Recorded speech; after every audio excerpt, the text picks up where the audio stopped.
Okay. So when I launch the app from the home screen, this is the first login screen that I get. The login is the same ID that you have on IRCTC. You'll need a TPIN that you can go to the website and generate. I have created my TPIN, and I'll just log into this application using that TPIN. And as you see, it's exactly the same philosophy on the laptop or the desktop or on an ultrabook that you'll see. The same features, everything has been put on one screen. I can browse left and right to see favorites, histories. I can check my PNR status, make cancellations, or check my booking history. The only difference is this has been tailored for a bigger form factor. So the tiles are slightly bigger. You get more content on the first screen. You are able to sort of do more things much more easily. Let's get down to the real booking. After all, we need to do a full flow. So what I'll do here is I will just choose a train. And as you see, as I'm typing the city, things start appearing much more quickly. So this is some caching done at the Azure level, which enables these things to appear much more faster. Instead of the application having to query the website or query the services very frequently for every small thing, as much as possible, things have been offloaded to a middle tier, which allows things to be cached. Let me select, let's say, we will go to Bhopal today. And as you're seeing, all of these things are very intuitive. And I'm using my hands on my touch screen as well as I can use the mouse, both at the same time. So let's say next weekend I'll take an off and I will choose a general quota e-ticket. And I'll just click on the arrow for me to search through all the possible options. Now again, on the screen, you'll see that all these train options that are available have been arranged for me in a very intuitive way.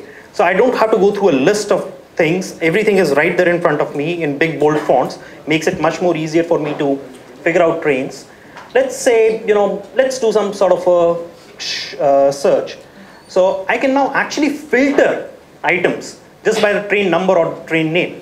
This was such a thing that, when we are doing bookings, we generally are looking at booking in a particular train. We know the train name, we know the train number or something. You can now quickly enter those things and it gets immediately shortlisted for you. Let me select a class and I'll go ahead and select a train here. The moment I select a train, the query gives me all the available options that are there. So as you can see, I can book a ticket on 21st and all the way up to 26 seats are available. The screen gives me what is the train, what is the class that I booked, the fare.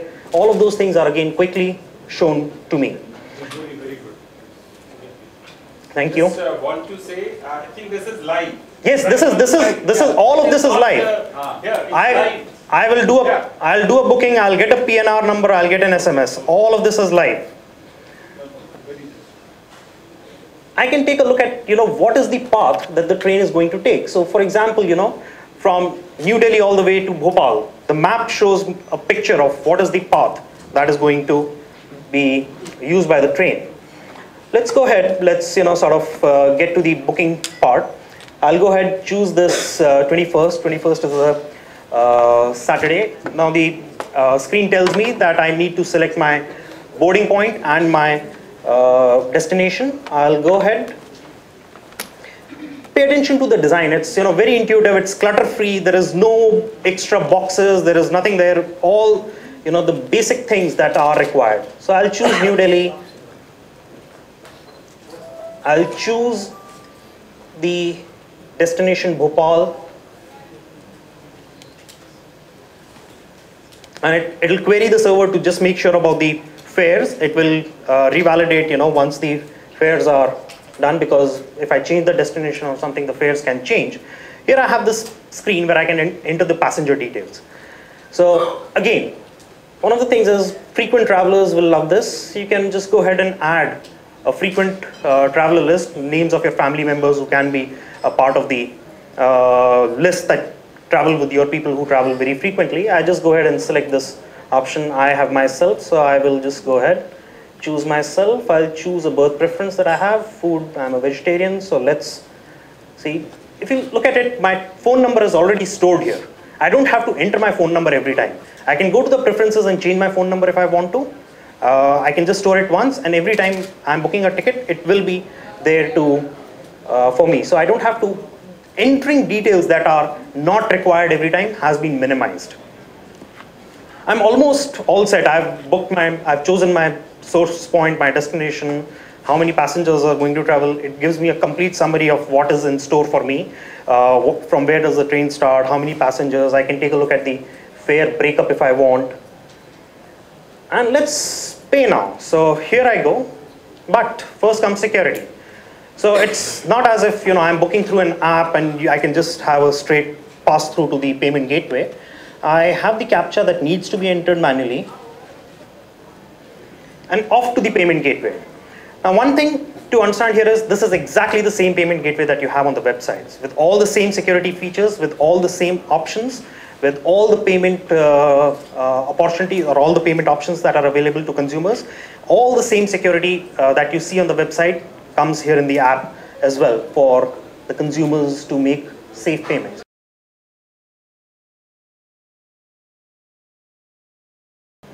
The moment I go back to the phone, I will log in here with the same credentials that I have there.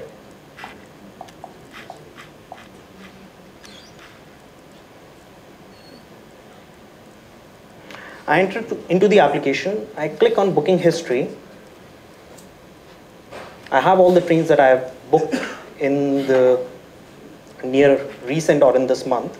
I'll just go ahead and check the PNR status of this ticket that I booked. And if you see, it gives me comprehensive detail about what the ticket is, when is the journey possible, what is the PNR status. But the biggest feature that I have here is I can actually now go ahead and pin this ticket to my start screen on the phone. So the moment I click on pin, you see the ticket gets pinned onto my start screen. Now I no longer need the app for this ticket. Every time I am traveling or if I have to check the PNR status, I can just open this ticket, clicking on this particular icon on my live tile or on my screen, and it tells me what is the PNR status. If I want to refresh it, I can just tap on the refresh here and it will give you a new status of what the refresh is.